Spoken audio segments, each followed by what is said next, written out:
Jai Hind to all of you. My name is Atul Dhiman and welcome to this Abhipedia platform powered by Abhimanyu IAS. और आज जो है हम लोग again एक history का PYQ सीरीज लेकर आ रहे हैं of part 5 of this particular series. तो सबसे पहले हम लोग पहला क्वेश्चन देखते हैं, बट उससे पहले we have all India free mock test series है फॉर यूपीएससी सीएपीएफ एसी 2021। आप इसको अटेम्प्ट कीजिए, आप चेक कीजिए दैट आप किस तरीके से अपनी प्रोग्रेस कर रहे हैं। और जितने भी ये जो लेक्चर्स होते हैं हमारे YouTube में, उनकी सारी पीडीएफ हमारे पास अवेलेबल होती है। हमारा पोर्टल है, पोर्टल का नाम है अभिपीडिया। अभिपीडिया में आप जाएंगे, वहां पे आपको बेसिकली वार्म अप कोर्स में देखना है कि वार्म अप कोर्स में कौन कौन से लेक्चर्स हैं, और वहां पे नीचे ही आपको पीडीएफ का ऑप्शन होगा। You can directly go and check that PDF. ठीक है, we have paper 1 test series also and paper 2 test series also. तो आप इसको भी विजिट कर सकते हैं। एंड आपको कोई भी डाउट रहता है, क्वेरी रहता है रिगार्डिंग टेस्ट सीरीज या पेपर 1 पेपर 2 सीडीएस या सीएपीएफ के रिलेटेड, तो you can directly WhatsApp on this number. ठीक है, व्हाट्सएप आप कर सकते हैं। सो अभी हम लोग फटाफट चलते हैं अपने पीवाईक्यू के ऊपर। तो पीवाईक्यू में पहला जो सवाल है वो ये है कि Henry T Colebrooke was a professor of Sanskrit. Sanskrit के ये प्रोफेसर थे in which of the following institutions. तो पहला जो है, देखिए कोलब्रुक के बारे में इतना तो जान लीजिए कि ये बड़े ही इंपॉर्टेंट पर्सनालिटी है। विलियम जोन्स, विलियम जोन्स के बारे में आप जानते ही होंगे, विलियम जोन्स के बारे में आप जानते होंगे। साथ ही साथ कोलब्रुक जोन्स के साथ ही इनका नाम आता है। आप याद रखिएगा, ये दोनों लोग जो थे, ये एक तरीके से हम कहते हैं इनको ओरिएंटलिस्ट। ओरिएंटलिस्ट ओरिएंटलिस्ट वो लोग होते थे जो कि जो लर्निंग है, ट्रेडिशनल लर्निंग है इंडिया की, या जिसको कहते हैं कि एंशिएंट स्क्रिप्चर्स हैं, उनके ऊपर बहुत ज्यादा प्रेशर करते थे कि these are the things which are very important to understand कि इंडिया का कल्चर कैसा है, इंडिया के लोग कैसे हैं। तो वो जो चीजें हैं, एंशिएंट स्क्रिप्चर्स हैं, उनको पढ़ना बहुत जरूरी है। संस्कृत को पढ़ना बहुत जरूरी है, पर्शियन को पढ़ना बहुत जरूरी है, इन ऑर्डर टू अंडरस्टैंड कि मेंटालिटी ऑफ लोगों, इंडियन लोगों की कैसी है, तभी हम लोग उनके ऊपर प्रॉपरली रूल कर पाएंगे। सो ये बहुत जरूरी है। तो बट एंग्लिस्ट जो अप्रोच वाले लोग थे, वो कहते थे नहीं, ये सब फालतू चीजें, ये पुराना है, ये सब चीजें बेकार चीजें हैं। इन चीजों से बेटर हमारी वेस्टर्न एजुकेशन है, वह साइंटिफिक लर्निंग है, जिसका बहुत साइंटिफिक बेस है, उसको हमें प्रमोट करना चाहिए और इंग्लिश को प्रमोट करना चाहिए।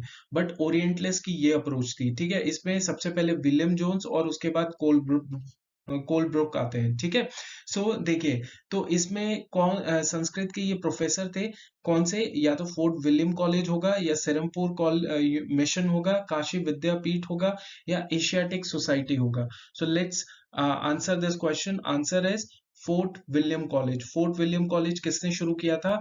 लॉर्ड वेलेस्ले ने शुरू किया था। ठीक है, लॉर्ड वेलेस्ले ने। तो सबसे पहले तो इनके बारे में ही पढ़ लेते हैं कि हेनरी कोलब्रुक जो थे, उनको first great Sanskrit scholar in Europe कहा जाता है, क्योंकि इन्होंने संस्कृत बहुत अच्छे से पढ़ ली थी। संस्कृत जो पंडित थे, हिंदू पंडित होते थे, उनके साथ ये बैठते थे, उनसे संस्कृत की शिक्षा लेते थे, और इस हिसाब से उन्होंने संस्कृत के बारे में काफी नॉलेज गेन कर ली थी।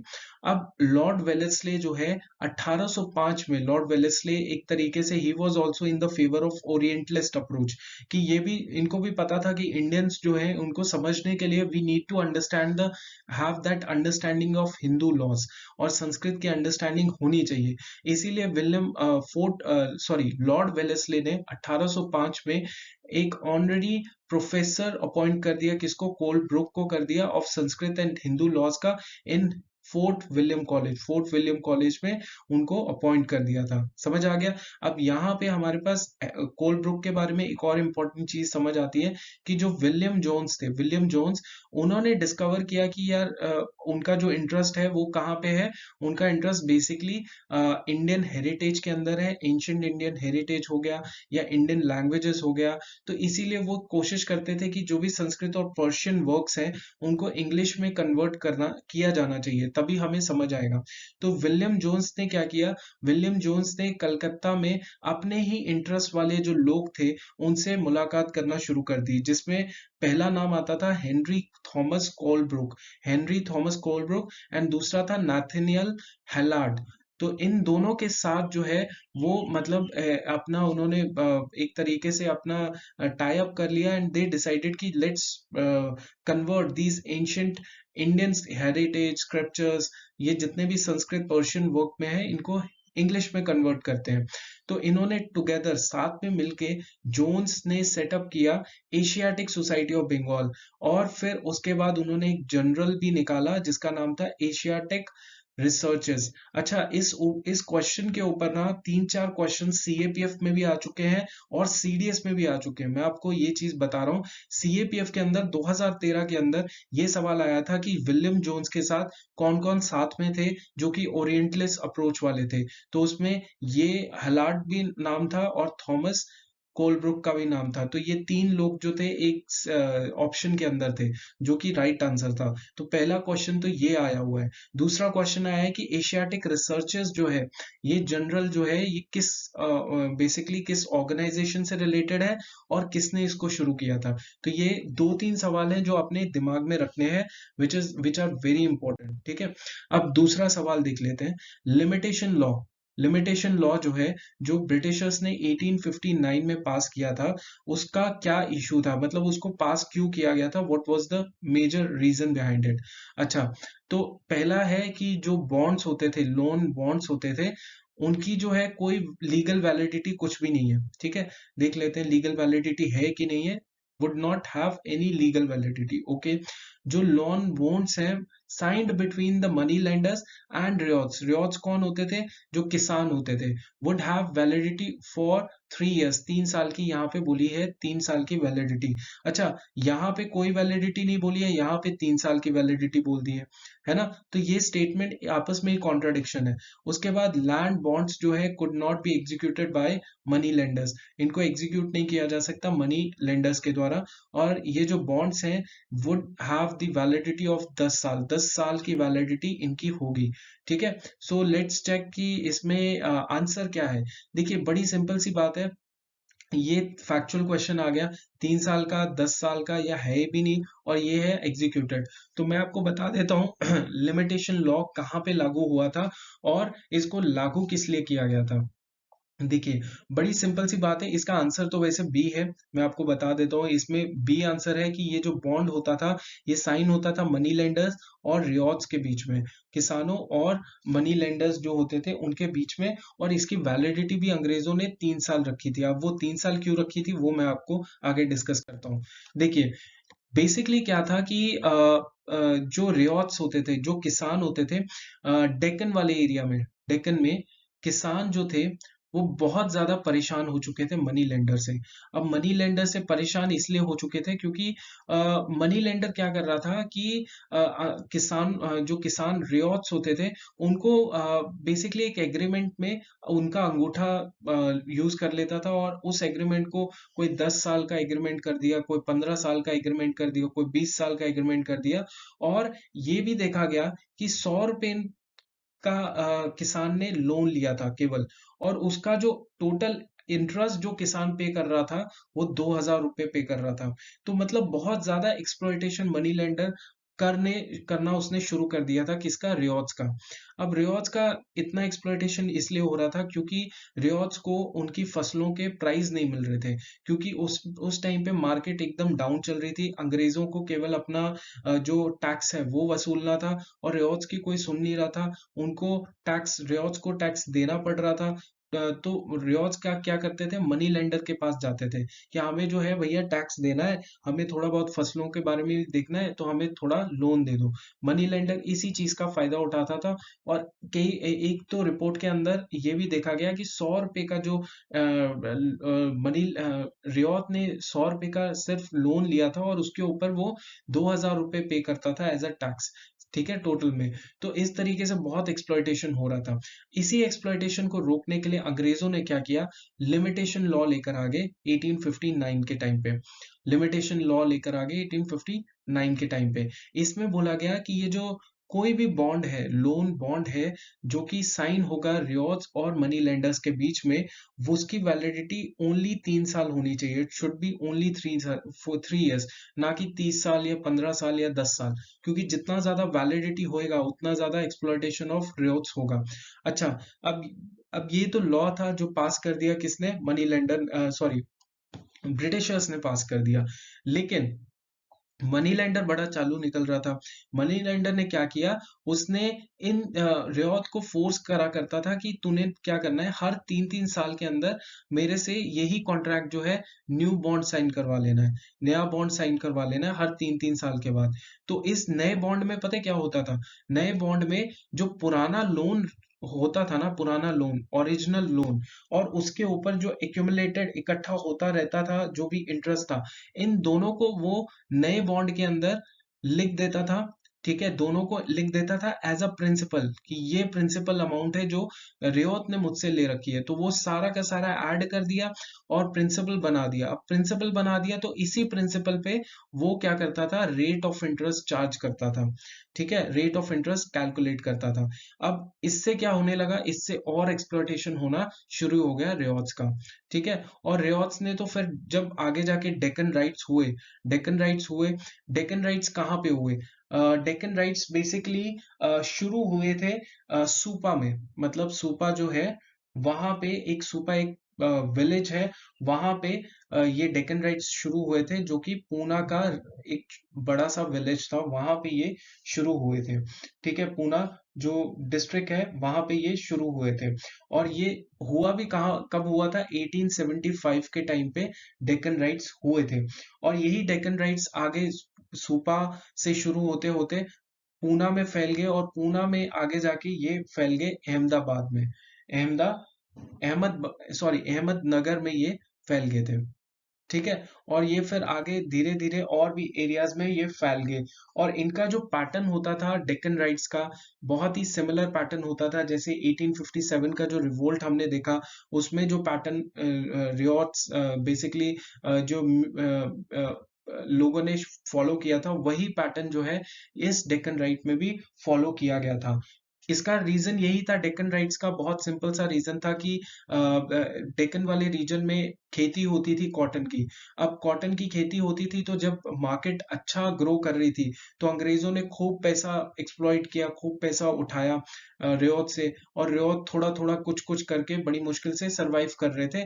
उनकी जितनी भी फसलें होती थी वो अंग्रेजों को मिल जाती थी, और उसके बाद उनको कुछ कुछ काम चलाओ काम मिल जाता, मतलब काम चलाओ पैसा मिलता था। लेकिन जब मार्केट डाउन होना शुरू होगी, मार्केट डाउन होना शुरू होगी, उस टाइम पे अंग्रेजों ने बिल्कुल ये नहीं सोचा कि अब मार्केट डाउन है, इनसे ज्यादा पैसा हम लेते नहीं है। तो व्हाट हैपेंड इज कि अंग्रेजों ने तो अपना एक्सप्लॉयटेशन कंटिन्यू रखा, और रियोत क्या करता था, मनी लेंडर के पास जाता था, मनी लेंडर भी उसको लूटता था, अंग्रेज भी लूट रहा था, और अल्टीमेटली डेक्कन राइट होना शुरू हो गए 1875 में। ठीक है, सो इस तरीके से डेक्कन राइट कमीशन फिर आया था। ठीक है, ओके।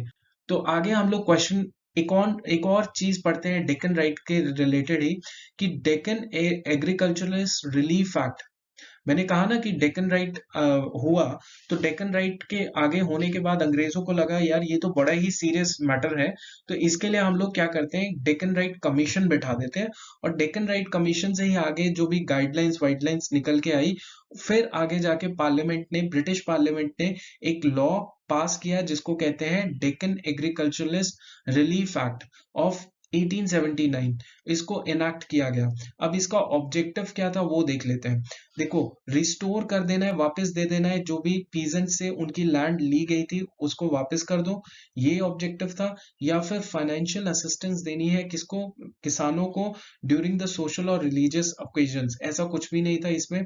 और उसके बाद restrict the sale of land for the indebtedness to the outsiders, मतलब कि जो सेल हो रही है, मतलब जो किसान जो है बेसिकली वो हो गए, दिवालिया हो चुके हैं, उनकी सेल जो होने वाली जो लैंड है उसको रोक देना है, टू दी आउटसाइडर, कि आउटसाइडर कोई खरीद रहा है तो उस सेल ऑफ लैंड को रोक देना है, इसके अंदर था। या give legal aid to the insolvent peasants, give legal legal aid to the insolvent peasants।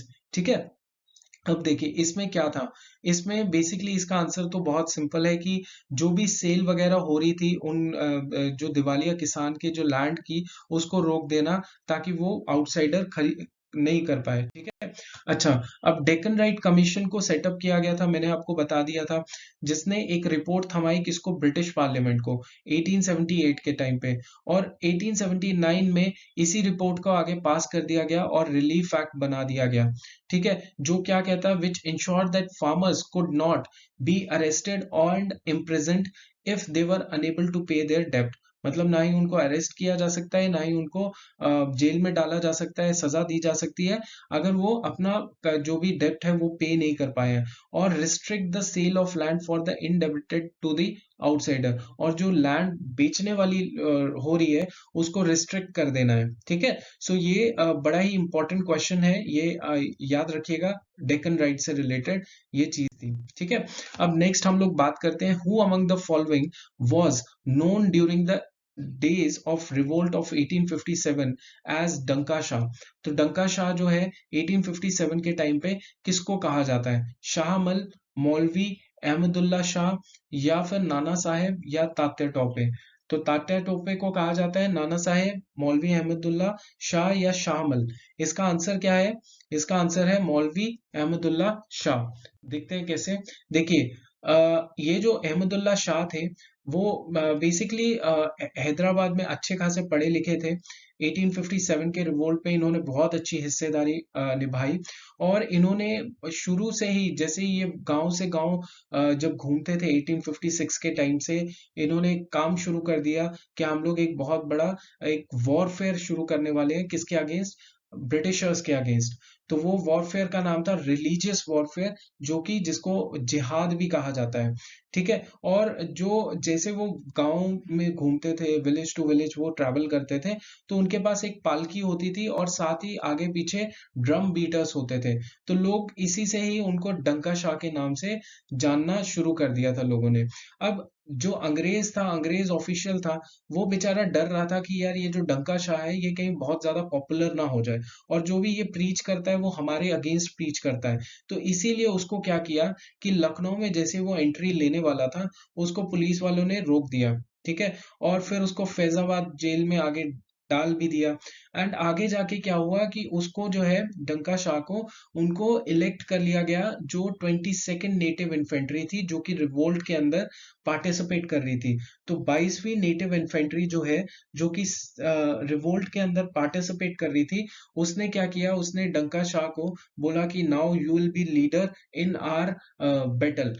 तो डंका शाह भी जो है बड़े इंटरेस्टेड हो गए, और ही डिसाइडेड कि अब मैं फॉट करूंगा अपनी 22वीं नेटिव इन्फेंट्री के साथ। और इसीलिए उन्होंने एक फेमस बैटल ऑफ चिन्हट को भी लड़ा, ठीक है, फेमस बैटल ऑफ चिन्हट, ठीक है, उन्होंने लड़ा, जहां पे Britishers, in which British forces under the Henry Lawrence, याद रखिएगा हेनरी लॉरेंस, डिफीट हो गए थे। तो ये जो सेंटेंस है ना, ये दो तीन लाइंस बहुत ही ज्यादा इंपॉर्टेंट है, याद रखिएगा। डंका शाह ने लीड किया 22nd नेटिव इन्फेंट्री को, किस बैटल में, फेमस बैटल ऑफ चिन्हट में, फेमस बैटल ऑफ चिन्हट में। और in which British forces under the Henry Lawrence they were defeated, ठीक है। और उसके बाद इनको बेसिकली ये भी माना जाता था कि ये इमॉर्टल हैं, इनके पास मैजिकल पावर्स हैं, और ये मारे नहीं जा सकते ब्रिटिशर्स के द्वारा, ठीक है। सो ये बड़ा इंपॉर्टेंट क्वेश्चन है, याद रखिएगा। नेक्स्ट क्वेश्चन पे चलते हैं। अब नेक्स्ट क्या है कि summary settlement 1856 was based on which assumptions, ठीक है, कौन सी assumptions के बेसिस पे ये बेस थी। अब देखिए समरी सेटलमेंट जो है, जब भी आता है तो हमारे दिमाग में आना चाहिए अवध, अवध का नाम आना चाहिए।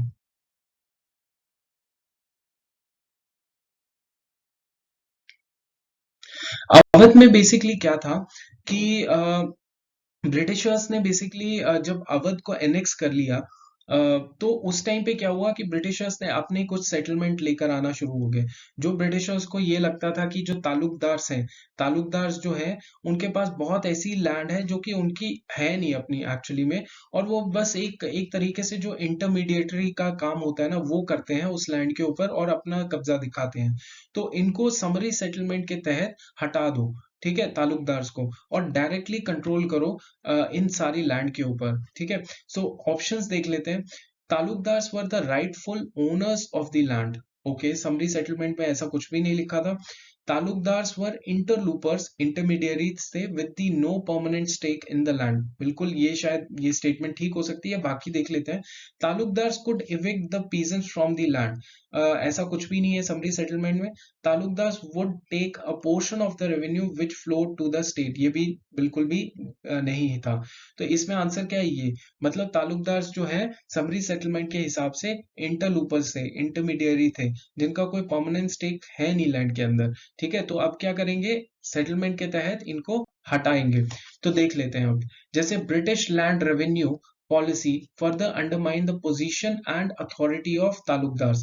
किस अथॉरिटी ऑफ तालुकदार, अवध के तालुकदार्स जो थे, उनकी अथॉरिटी को अंडरमाइन किया जाएगा। देखो, after annexation the British first British revenue settlement known as summary settlement of 1857 को बनाया गया on the assumptions that taluqdars were interlopers with no permanent stake in land. They had established their hold over land through the force and fraud. मतलब जबरदस्ती से ही उन्होंने ये सब land हड़पी है। तो अब हम लोग क्या करेंगे, समरी सेटलमेंट लाएंगे जिसमें जहां पर भी पॉसिबल होगा तालुकदार्स को भगा देंगे, उनकी ये जितनी भी उन्होंने हड़पी हुई है जमीनें उससे भगा देंगे इनको। तो figure show that pre British times में taluqdars had held 67% of total number of villages in the Awadh. मतलब 67% उनके पास गांव थे अपने। बाय द समरी सेटलमेंट ये नंबर कहां तक पहुंच गया, 38% तक रह गया। मतलब 67 से 38%। और ये भी याद रखिएगा, ये तीन लाइंस बहुत इंपॉर्टेंट है कि जो तालुकदार्स थे साउथ अवध के जो तालुकदार्स थे, they were the hardest hit and some lost more than half of the total villages they had previously held. समझ आ गया। तो साउथ अवध के जो तालुकदार थे, उनको बहुत ज्यादा नुकसान हुआ था इस पूरी समरी सेटलमेंट की वजह से। तभी तो ये तालुकदार्स भी आप देखोगे तो तालुकदार्स भी पार्टिसिपेट कर रहे थे। कहाँ पे कर रहे थे, 1857 के रिवोल्ट में। आपने देखा होगा अवध तो बहुत ज्यादा परेशान हुआ था 1857 के रिवोल्ट में। Participated very well in 1857 revolt. क्यों, क्योंकि यहाँ के फौजी भी पार्टिसिपेट कर रहे थे, यहाँ की आम जनता भी पार्टिसिपेट कर रही थी, तालुकदार्स भी पार्टिसिपेट कर रहे थे, और नवाब तक भी पार्टिसिपेट कर रहे थे, ठीक है। अब नेक्स्ट हम लोग देखते हैं, who designed the Bombay secretariat in 1870s। 1870 में किसने बॉम्बे सेक्रेटेरिएट डिजाइन किया था। तो ये बड़ा ही इंपॉर्टेंट है। मैं बताऊंगा कि कहां से ये सवाल पूछा गया था, ठीक है।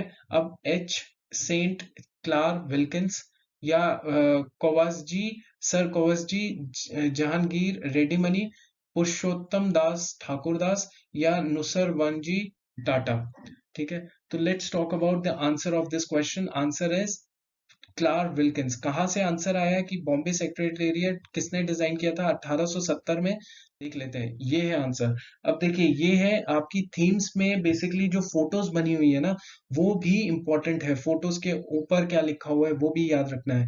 तो बॉम्बे सेक्रेटेरिएट जो है डिजाइन किसने किया था, क्लार्क विल्किंस ने किया था। क्लार्क विल्किंस ने किया था। ये बॉम्बे सेक्रेटेरिएट है, इसको क्लार्क विल्किंस ने डिजाइन किया था। अब ऐसी ऐसी फोटोज और भी थीम्स में है, वहां पे जो भी आपको फोटो के ऊपर लिखा हुआ है वो भी आपने पढ़ना है, क्योंकि उसके ऊपर भी क्वेश्चंस आ रखे हैं।